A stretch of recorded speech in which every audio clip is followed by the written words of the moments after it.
Bonjour, la capsule que je vais présenter aujourd'hui va nous permettre d'introduire la notion d'algorithme avec comme support la notion de somme de termes d'une suite numérique. Alors pour cette première vidéo concernant les algorithmes, je partirai du principe que cette notion est totalement inconnue et rappellerai la définition et la commande de base qui est l'affectation.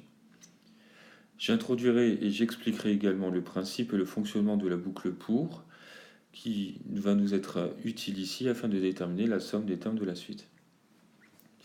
Pour gagner en clarté et pour éviter de rendre la vidéo rébarbative, je prendrai en fil rouge un exemple d'algorithme que nous ferons fonctionner à la main et en expliquant les notions au fur et à mesure.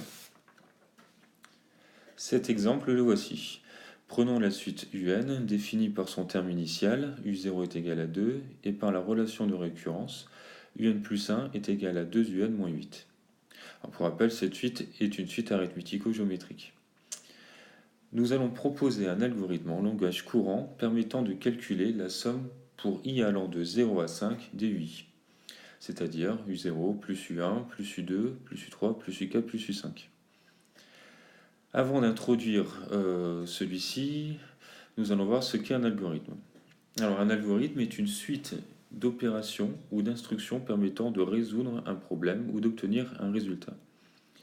Autrement dit, et pour faire plus simple, un algorithme est une méthode pour solutionner un problème de manière automatique. Ce problème n'est d'ailleurs pas forcément mathématique. On peut par exemple concevoir un algorithme permettant de trier des objets, de chercher un mot dans le dictionnaire, ou encore de sortir d'un labyrinthe. En mathématiques, et particulièrement pour les suites, nous cherchons plutôt à automatiser le calcul des termes, à déterminer un seuil, ou précisément ici à calculer une somme. Nous l'écrirons toujours dans le langage courant, mais il faut bien comprendre que l'objectif final serait de l'adapter à un langage informatique pour un fonctionnement sur une calculatrice ou un ordinateur. Bien, nous pouvons maintenant visualiser l'algorithme de notre exemple. Le voici. Alors décryptons tout d'abord celui-ci. Dès la première ligne, apparaît l'une des commandes de base d'un algorithme qui est l'affectation. Celle-ci est symbolisée par une flèche allant de la droite vers la gauche.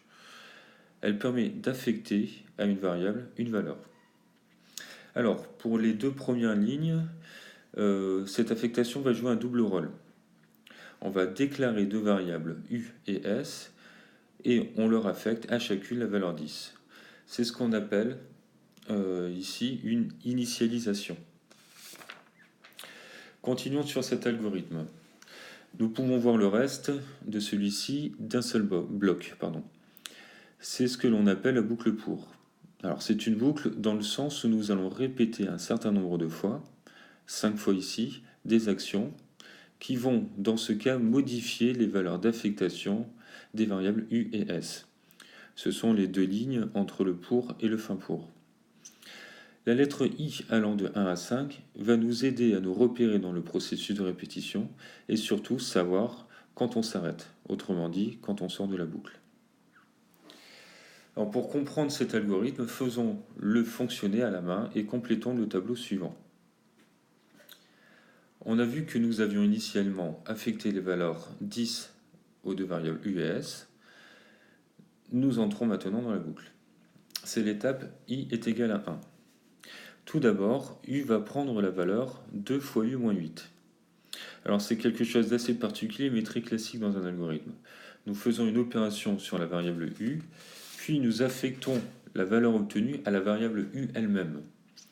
Autrement dit ici, nous prenons la valeur initiale de u, c'est-à-dire 10, et nous faisons 2 fois 10 moins 8, c'est-à-dire 20 moins 8 qui est égal à 12. Puis nous affectons à u la valeur 12 à la place de la valeur 10 initiale. De même, la variable s va être modifiée en additionnant les deux dernières valeurs connues de u et de s, qui est 10 pour s et 12 pour u. Effectivement, il faut bien comprendre que l'algorithme efface et remplace chaque valeur affectée sans garder en mémoire les valeurs précédentes. Ainsi, à la fin de l'étape i est égal à 1, u vaut 12 et s vaut 22. Nous allons maintenant remonter dans la boucle et effectuer les deux mêmes actions jusqu'à i est égal à 5. N'hésitez pas à faire pause maintenant dans la vidéo afin de compléter le tableau de vous-même. Bien, donc nous sommes arrivés à l'étape i est égal à 2. Donc on va prendre la valeur de u qui est égale à 12, effectuer l'opération 2 fois 12 moins 8, ce qui va nous donner 16, et 16 sera la nouvelle valeur de u. Pour S, donc S, on va faire 22 plus 16, 22 pour la dernière valeur de S et 16 la dernière valeur de U connue, ce qui va nous donner 38. Nous remontons et effectuons l'étape I est égal à 3. Donc on va faire 2 fois 16 moins 8 qui est égal à 32 moins 8 qui est égal à 24. Et pour S, donc 34 plus 24 qui est égal à 62. Ainsi de suite, I est égal à 4. Donc 2 fois 24 moins 8 qui va nous donner 40. Et pour S, donc 62 ici plus le 40 qui va nous donner 102. Et enfin, nous remontons une dernière fois dans la boucle, puisque nous arrivons à I est égal à 5. Et nous effectuons donc 2 fois 40 moins 8, qui est égal à 80 moins 8, est égal à 72 pour obtenir U. Et enfin, S, on fait la somme 102 plus 72, qui est égal à 174. Alors, maintenant, cet algorithme on a terminé le processus de cet algorithme, pardon, et nous obtenons donc à la fin deux valeurs, la valeur U qui est égale à 72 et la valeur pour S qui est égale à 174. Alors, en quoi cet algorithme nous a permis de calculer la somme voulue au départ? Revenons sur les rôles de U et S dans l'algorithme. Tout d'abord, nous avons initialisé U et S à 10, qui est le premier terme de la suite UN. En fait, on a donc que U c'était U0 et que S c'était également U0. Quand on entre une première fois dans la boucle, l'opération sur U revient à faire donc 2 fois U0 moins 8, qui n'est autre que le calcul pour obtenir U1 en utilisant la relation de récurrence ci-dessus. Ainsi, U devient U1 et S, qui était U0, devient S plus U, donc U0 plus U1. Ainsi de suite, U à chaque étape va prendre la valeur du terme suivant de la suite et S va l'ajouter à la somme. Autrement dit, A I est égal à 2, on a que U va prendre la valeur U2 et que S va être égal à U0 plus U1 plus U, donc U0 plus U1 plus U2. I est égal à 3, U prend la valeur U3 et S la somme de U0 jusqu'à U3. I est égal à 4, U prend la valeur U4 et S la somme de U0 jusqu'à U3 en ajoutant U4.